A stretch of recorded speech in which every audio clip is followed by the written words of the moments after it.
What's up everybody? In this video we are going to talk about how you can save money on food while you travel.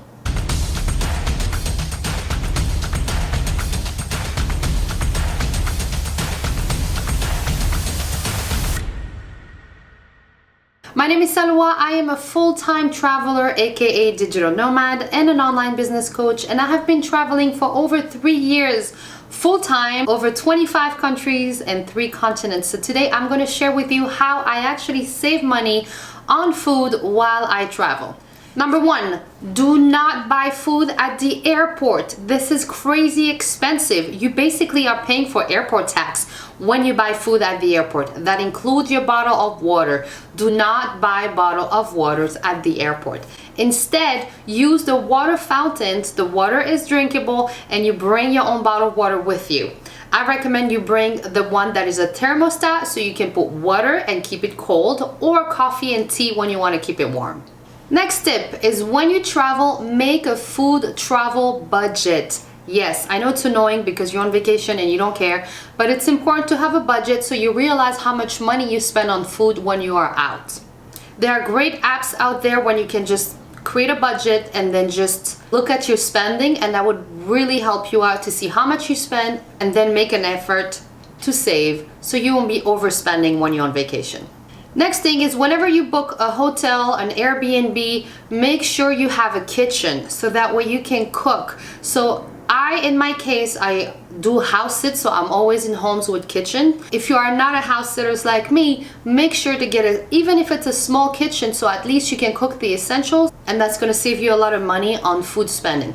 When you have a kitchen, you're also more likely to go food shopping, so go and buy food at the grocery store so that way you can prepare meals. And what I do, I often cook in bulk. So for example, if I'm gonna make pasta, I'm gonna make pasta for a day or 2, and then I'll have a lunchbox. So if I know I'm gonna be gone for the day, I am then gonna put my food in my lunchbox and I'll be eating that.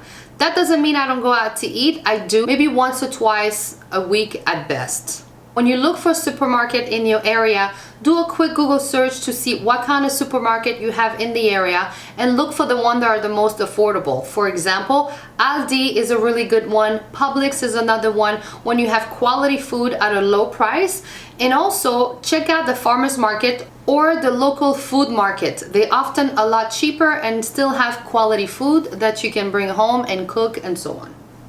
Also, when you are buying food at the grocery store, make sure to grab some snacks, nuts, bars. Those are great snacks that you can bring with you if you're going to be going on a hike. You're going to pack your sandwich and then bring your snacks with you, even fruits. That's really sufficient for the day, and then you can come back home at night and cook. And also sometimes when you're on those hikes, there's no restaurant around you, and if you go to those touristy area, you might be more tempted to go to those restaurants in the area, which lead me to my next tip. If you are in a touristy area, do not go eat at those restaurants that are right there and there. They're often a lot more expensive, and honestly the food is not always that good. I usually go 2-3 blocks away from that where I can find authentic small local restaurant where I can eat, and that's often a lot cheaper and the food is still delicious. My next tip is kind of self-explanatory. It's if you stay in a hotel, do not use the mini bar, period. Overpriced, not necessary. If you really want to have liquor, just go to the liquor store down the road and buy yourself a bigger bottle for a lot cheaper than that. If you want to eat out, don't forget about Groupons. Groupons is a great place where you can find a lot of discount code that you can use at the restaurant. I've done it many times, especially when it's a new restaurant and I want to try this out.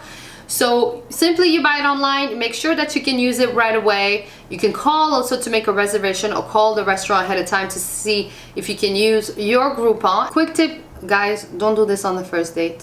I'm just saying. Next, make your coffee or tea at home and put it in that bottle I just mentioned, and that way you'll save a lot of money on coffee. It really does add up. If you're gonna be spending $5 or $6 a coffee a day, it really does get expensive. I'm honestly really bad at this because I spend a lot of time in coffee shops, but I don't really do it for the coffee. I do it because I want to be outside of the house to work. But yes, a coffee a day really gets expensive. If you really want to go eat out at a restaurant, what I recommend you do is you Google the restaurants you want to go to and you check out their menu and prices. And you might find something a little bit cheaper, even if it's a little further away, that might be worth trying. Do not eat out 3 times a day. Yeah, it gets really expensive.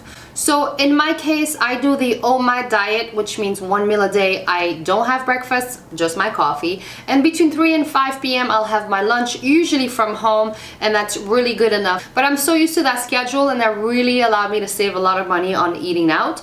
But try to limit eating out to maybe a couple times a week instead when you are on vacation or traveling. It will really help out saving money and honestly save time. My next tip is to ask a local guide or your Airbnb host for the best eats in the area. They most likely will help you out and tell you what they think. Sometimes you can find a free tour of the city if you want to save money, but even if you pay a tour, I think it's worth it. I do this quite often where I go on Airbnb Experience and I book a tour of the area I'm in. I meet new people and I often ask the guide, hey, is there any coffee shop or good local eats you recommend? And they usually do so, and that's a great way to find about, you know, local food in the area, experience new thing, and often is quite cheaper.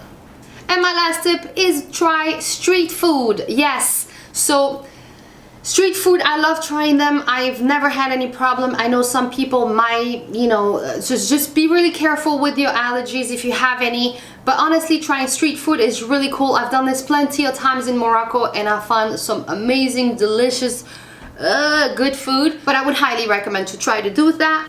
And that's it for today. These were my tips on how you can save money on food while you're traveling.